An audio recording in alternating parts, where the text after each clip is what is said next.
Баршаңызға сәлем, достар, сіздермен бүгін өзбек халқының ұлттық тағамдарының бірі машхурда жасайтын боламыз.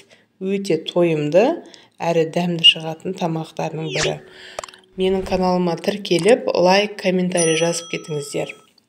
Ал бисмиллах деп етімізді аламыз.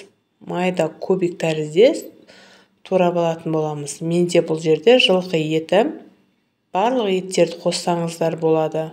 Бұл тағамға негізі ет қоспай жасасаңыздар да өте дәмді шығатын тамақтардың бірі.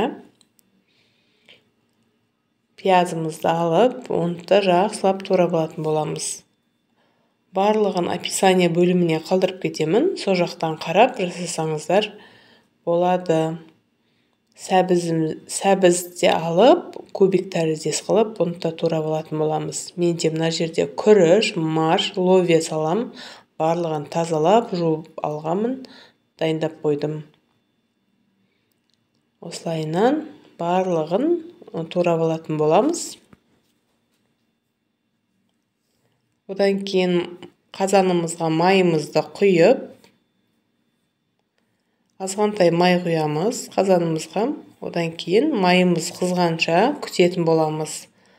Қызып тұрған майымызға етімізді салып, жақсылап қып-қызыл етіп қуырып алатын боламыз. Біздің тағамымыздың дәмді шығуы осы қуыруға байланысты болады. Жақсылап қызартып отырып қуырсаңыз, тағамыңыз қып-қызыл әп-әдемі болып шығатын болады. Суы тартылғанша етімізді қуырып аламыз. Одан кейін үстіне жаңағы пиязымызды салатын боламыз. Оны да жақсылап араластырып қуырып аламыз.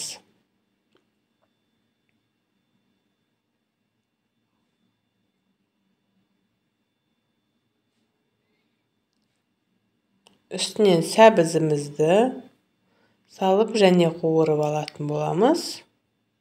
Одан кейін томатымызды саламыз.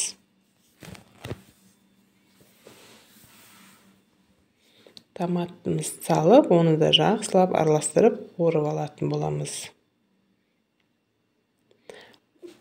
Достар, сіздермен бөлісуге өтейін. Бұл тамақтың фишкасын айтып кетейін. Көп адамдар айтады, маскожиден изжога болам деп. Машты осылай қуырып атқан кезде салып, қуырып жіберсеңіздер, сіздер ешқандай да изжога болмайсыздар. Осылай 10 минут қуырып аламыз және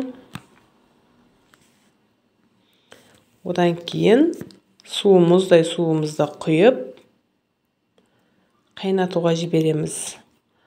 Бізде 1 сағат қайнайтын тамақтардың бірі, машымыз жарылғанша осылай қайнататын боламыз. Мен мына жерде ловия салып жерем, қайнамай жатып ловияны да салып жерем. Мінекей. Бізде барлығы дайын болып қалды. Картопымызды салып, және 5-10 минут қайнатып аламыз.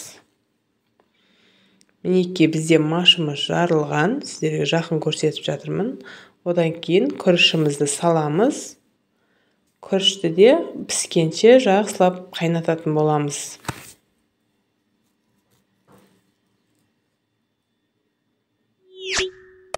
Достар, менің каналыма тіркелмеген болсаңыздар, тіркеліп, лайк, комментарий жазып кетіңіздер.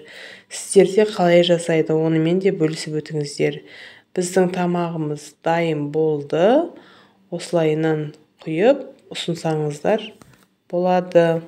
Өте дәмді болып шықты. Бізге ас болсын.